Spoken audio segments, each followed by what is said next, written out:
We will take a look at the basic invoicing functionality within the KimCo ERP application. If we have a sales order that needs to be invoiced, we could start that process by going to the sales order. So from my sales workbench, I'm going to come click on a sales order that I've got in our database. And on my sales order header, there is a Create AR Invoice button on the upper right. But before we do that, I'm going to take a quick look at this sales order. We can see we've got 5 different lines on our sales order. We've got a quantity of 1 on a few of the lines. This one has a quantity of 12 and a quantity of 2. Here's our unit price and our total line prices here. Also on this sales order, before we invoice it, if I go to the billing tab, I will see the total amount of my sales order here. And for this sales order, I've actually done a deposit for $20,000. So this means that the customer has sent us a deposit of $20,000. And when we go to do the final invoice, it's a subtract off that deposit amount of $20,000. And on the sub tab here, I can see the deposit transaction and when that deposit was processed. So if I was ready to invoice this sales order, I could come up and click my Create AR Invoice button. And we don't have any current open AR batches, so that box is grayed out. So it's going to create a new invoice batch for us. So when that box is checked, I'm going to go ahead and click my Continue button. Also, this is going to dictate or determine the invoice date when it creates the invoice for this. I would be able to change that later before I post it, but that will be the initial invoice date when it creates the invoice. So I'll click Continue, and then the Select Sales Deliveries for Invoicing screen pops up, and I get a listing of all the sales lines on this sales order. And if I wanted to invoice all of my lines, I would check my top box. It checks the box for each line on here, and I would go ahead and hit Select, and that would create the AR invoice. Now, if I wanted to do a partial invoice, which I could do partial of a line, if we were only ready to invoice 5 of the 12, I could change my quantity here. Or if we were not ready to invoice that at all, I could uncheck my box here and say we're not ready to invoice that yet, and just simply uncheck my box. So you have control over what you're invoicing, which lines you're invoicing, and the quantity that you are invoicing. In this example, I'm going to go ahead and invoice all of my sales lines. So I've got them all selected, and I'm going to go ahead and hit my green Select button in the upper right. When I do that, it takes me back to my sales order header, and it lets me know in the light blue ribbon that invoices are being created for the selected deliveries. The batch owner will be notified when the process has completed. So you can set up a default person that should receive the notifications on this, and they would see, just as I saw up here in the message center, that Kit Shipments has completed successfully. So your AR person would get that notification.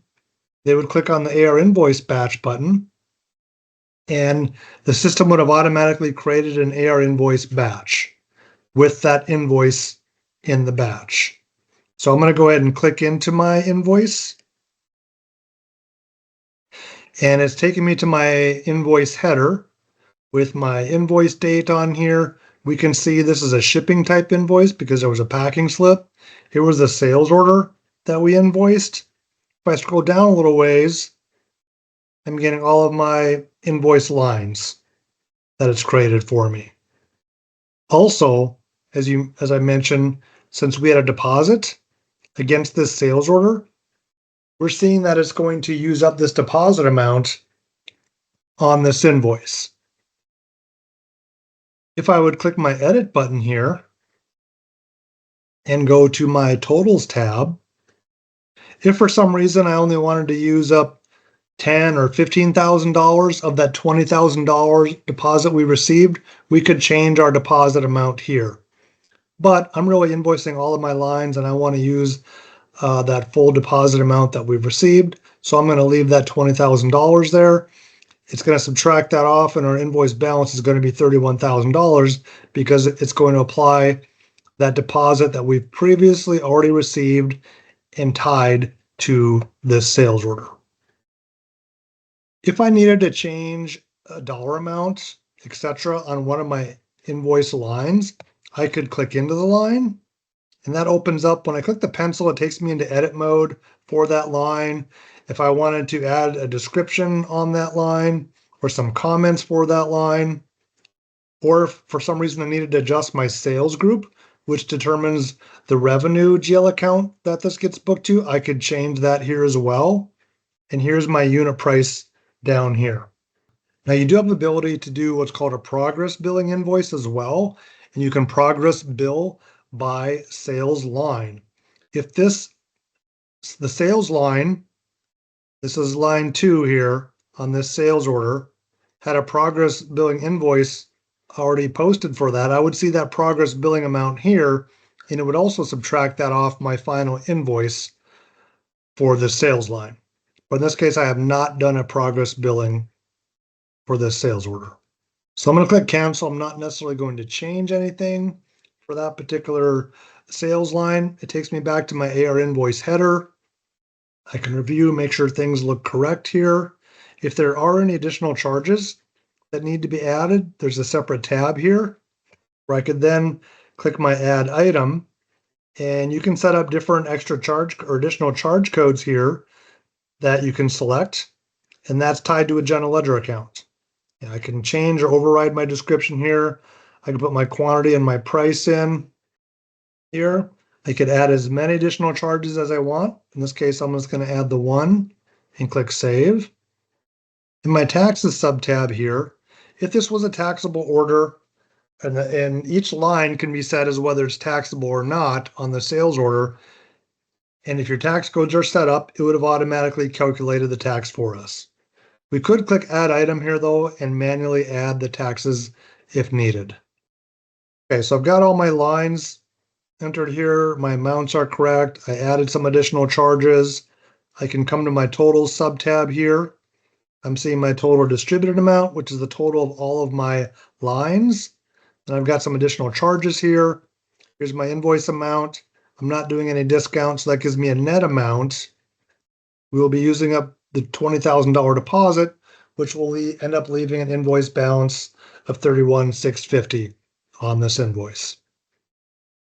So if this invoice looks correct, I could click my validate invoice button here, and it's going to do some validation to make sure there's no issues with this invoice before we post it, and it tells me I've passed validation. So now I could go back to my AR invoice batch by clicking the link right here, or I could click the return to batch button up here. Now this batch, since it was a brand new batch that was created, I only have one invoice in this batch. But when we selected this sales order to invoice, we could have added this to an existing batch. So you may end up having a number of different invoices in this batch. And once you review all those invoices, we run this edit list to review everything, and then we post the batch. Before we do that, we can also add manual invoices. So if I come to my batch top section and I click the add invoice button, I can come here and I can select my sold to customer.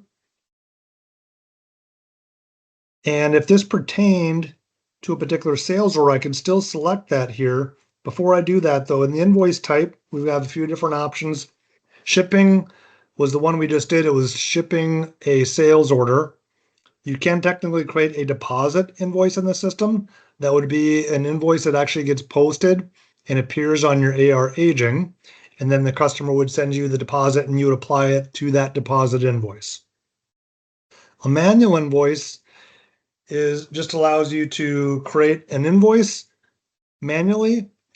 You can still link it to a sales order and sales line if you'd like to, but you don't need to have a sales order to do a manual invoice. And that's the example that we're going to do here. You can also do a credit memo, of course. Then there's a progress billing invoice where you can progress bill parts or dollar amounts on sales lines. There's also what we call an unapplied cash invoice that we can create as well. So I'm going to leave this set to manual. Here we see we do have a sales order in the system that if I wanted to tie to this sales order, I could, but I don't have to do that. If I do select the sales order header here, and I'm going to go click my save button. So I've got my AR invoice created, but there's no lines on it yet. So when I come down to the bottom and click add item to add my sales lines, since I selected a sales order, I can then select the sales line. And that then pulls in the part for that sales line, a basic description that I could override and expand on that description if I needed additional description information to print out on that invoice. Again, here's the sales group that has the revenue GL account attached to it. It pulled in the quantity and the unit price from that sales line, but we could change that if needed. So when you're doing a manual invoice like this, if there's a sales order, you would have normally just done it from the sales order like we did the first invoice.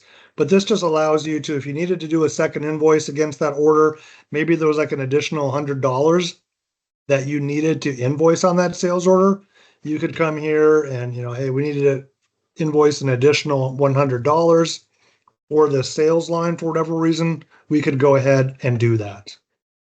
So I added my line.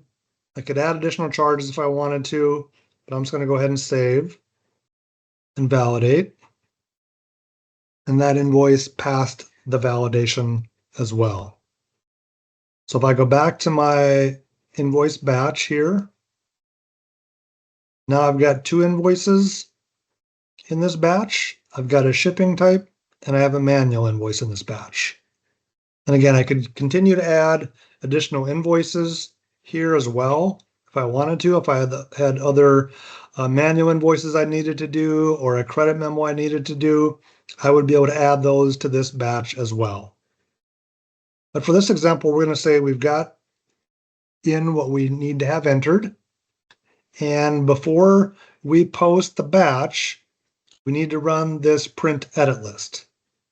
Also, before we do that, you can print invoices from the batch header, or individually, if I click into an invoice, there's a print invoice button at the top. If I click this, and I wanted to print this invoice, I would just click Run Report up here. If I wanted to email this invoice out, I would check my email box here, and it would email that invoice out. And if this was a time and materials invoice, you have the option to include your material and labor information. If it was a time and materials invoice, which the invoice that we're working on here is not a time and materials invoice, but you have an option there to either print the details or not print the details based upon how you had that box checked. I'm going to deselect this one here. I'm not going to email this one out. I'm just going to go ahead and click Run Report. And it tells me that the report is being processed. Check the notification area. I see that up here. I can now click my preview button and my invoice appears on my screen. Okay, so it's got my lines on here. I got my freight out and a tax amount. And then here's that, we see that deposit subtracting off to give me my invoice balance. And you'll of course have your own templates that you'll use so you can customize your form here and layout and so forth. But this is just the basic template that we have out of the box. So if everything looks good there, I would then want to go back to my batch and run this print edit list before we post the batch. So I'm going to click print edit list and just click run report here. Tells me that that edit list is being generated for that batch, and we'll get a notification here in just a second. Now, if we didn't click the validate invoice button while we were in the invoice, when we're running this edit list, I'm going to click preview here. It's doing a validation for us as well, and we would see a notification on the invoice that had some validation issues. What it's doing for each invoice, it's giving you detailed information for each invoice. Here's that first invoice, which is a shipping invoice. My amounts over here, my deposit amount, my balance. I've got my line item information here. And for this invoice, it's giving me a GL recap of the debits and credits for this invoice. Then I move down further. I got my next invoice here. Starting right here, my next invoice is only $100. I got my line information here, my debits and credits here. I see that information as well. Okay, so I had no warnings on there. And when I come down to the bottom, there's an overall GL recap summary of the total debits and credits for all of the invoices in this batch. Now, if everything looks good here, I would go back to my batch and click Post Batch. Before I do that real quick, I'm going to open up the sales order in another tab so I can easily get back to that sales order we're about to post the invoice for. So I ran my edit list. I'm going to go ahead and click Post Batch and ask, are you sure we want to post? I'm going to say yes. So it refreshes and I'm still on my batch here and it's in the process of posting that batch. When I get my notification up here, it says it posted successfully. And when I click my AR Invoice Batch button, it refreshes my screen. It takes me back to that same batch we were on. But if I go to my batch subtab here, the status of this batch is now closed because it posted the batch, it posted the invoices. My invoices are no longer in this batch as well because it has posted those. So it'll automatically close the batch. We still have as an attachment here to this batch that print edit list if for some reason I ever wanted to go back here and pull this up and review it. So that will always remain in the system. But this batch will now be flagged as closed.